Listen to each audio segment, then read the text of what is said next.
الحمد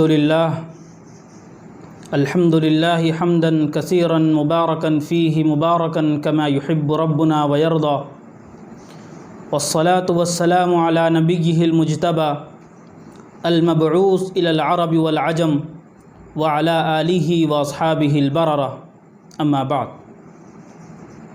محترم ناظرین اور سامعین کرام، السلام علیکم ورحمۃ اللہ وبرکاتہ۔ ریاض الصالحین میں ہمارا باب التوبہ کے عنوان سے چل رہا ہے۔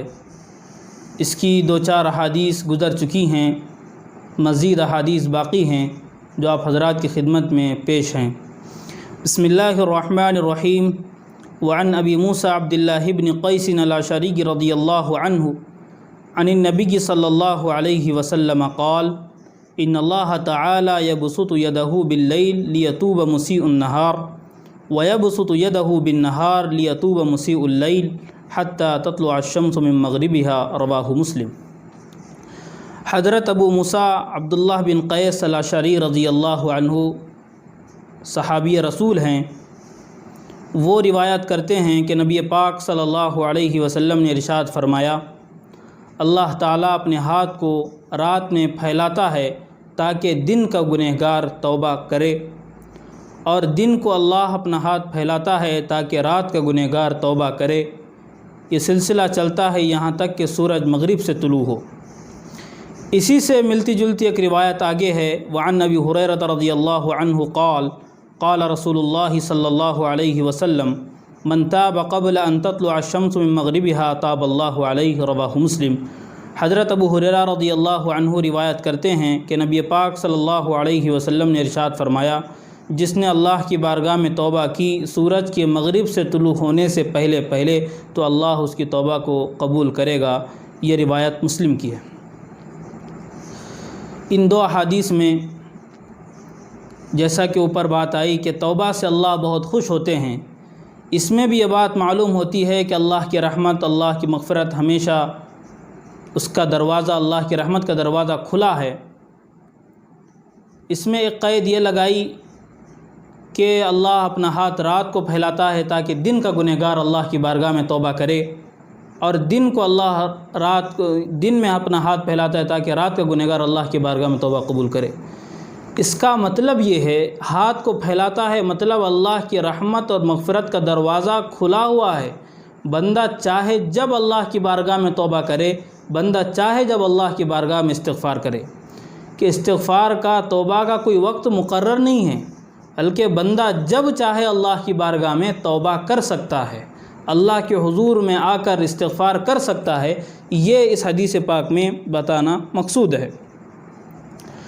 دوسری بات یہ معلوم ہوئی کہ توبہ کرنا ضروری ہے، یہ تو بات پیچھے بھی آئی تھی، لیکن توبہ آدمی جلدی کرے، کیونکہ توبہ جلدی کرنا اس لیے ضروری ہے کہ آدمی کو پتہ نہیں کہ اس کی موت کب آئے گی۔ جب آدمی کو پتہ نہیں کہ موت کب آئے گی تو عقل مند یہی ہے کہ اس موت کے آنے سے پہلے اپنی توبہ کو اللہ کی بارگاہ میں کرے، کیونکہ موت کے آنے کہیں ایسا نہ ہو، اللہ نہ کرے کہ ہم کوئی گناہ میں مبتلا ہوں اور اس کی توبہ اللہ کی بارگاہ میں ہم نے نہیں کی اور ہم کو موت آ جائے، تو پھر اللہ کے قہر و غضب کا ہم کیا بنیں گے؟ مستحق بنیں گے، ہم کو سزا دی جائے گی۔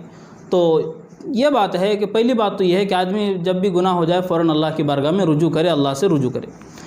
دوسری بات حدیث سے معلوم ہوئی کہ قیامت کے قریب سورج مغرب سے طلوع ہوگا۔ اب تک جو سورج طلوع ہوا ہے وہ مشرق سے ہے، لیکن قیامت کے قریب کیا ہوگا؟ سورج مغرب سے طلوع ہوگا۔ اب یہاں ایک سوال پیدا ہو سکتا ہے، how is it possible that sun rises from the west؟ The answer is there, it is possible but it will be near the قیامہ۔ یہ ہوگا کیونکہ یہ علامات قیامت میں سے ہے۔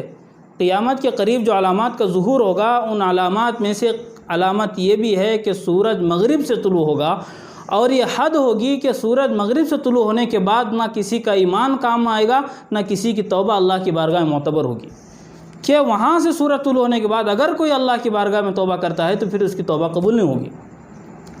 وہی بات اس حدیث پاک میں یہ بیان کی گئی کہ توبہ کا دروازہ کھلا ہے یہاں تک کہ سورج مغرب سے طلوع ہو۔ جب مغرب سے طلوع ہوگا تو دروازہ بند، پھر کسی کی توبہ اللہ کی بارگاہ میں قبول نہیں کی جائے گی۔ یہ بات پہلے بھی آ چکی ہے کہ قرآن اور حدیث دونوں کا بالکل ایک اہم رابطہ ہے کہ قرآن پاک کی جو آیات ہیں اس کی تشریح گویا کہ احادیث کریمہ ہیں، احادیث پاک گویا کہ اس کی تشریح ہیں۔ جیسے اس آیت کے متعلق آیت کی تشریح کے طور پر یہ بات معلوم ہوتی ہے کہ اللہ رب العالمین نے بات ارشاد فرمائی، یوم یاتی بعض آیات ربک لا ينفع نفسا ایمانها لم تکن آمنت من قبل او کسبت فی ایمانها خیرا، کہ قرب قیامت بعض علامات آپ کے رب کی ظاہر ہوں گی، اس کے بعد کوئی ایمان لاتا ہے تو اس کا ایمان اس کو نفع نہیں دے گا، اس کا ایمان اس کو نفع نہیں دے گا۔ گویا اس آیت کی پوری تشریح یہ حدیث پاک ہے۔ تو یہ بات معلوم ہوئی کہ قرآن اور حدیث کا بالکل بہت جوڑ ہے، بہت ہی جوڑ ہے۔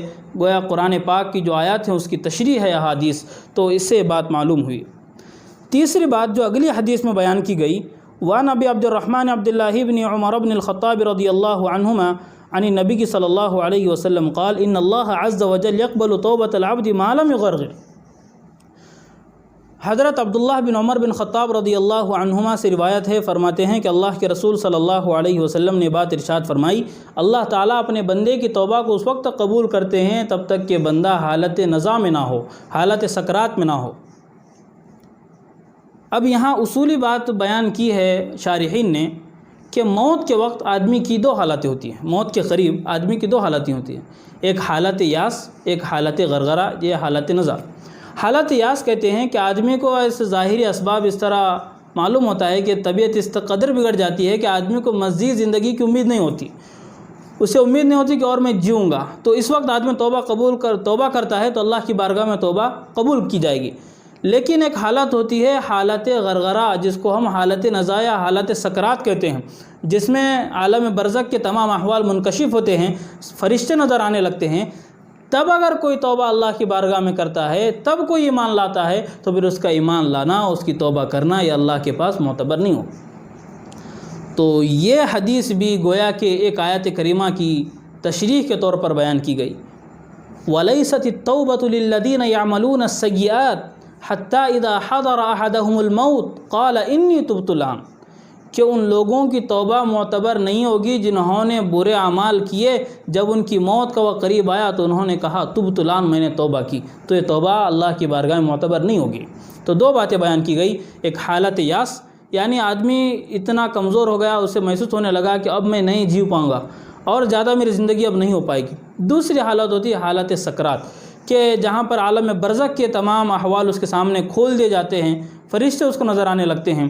اگر اس وقت کوئی کہتا ہے تبت الآن، میں اب اللہ کی بارگاہ میں توبہ کرتا ہوں، تو اس کی یہ توبہ معتبر نہیں ہوگی۔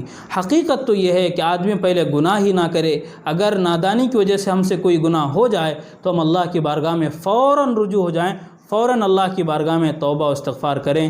اللہ رب العالمین سے دعا ہے اللہ تعالی ہم تمام کو کہی گئی باتوں پر، کہنے والے کو اور سننے والوں کو بھی عمل کی توفیق عطا فرمائے۔ وآخر دعوانا ان الحمد للہ رب العالمین۔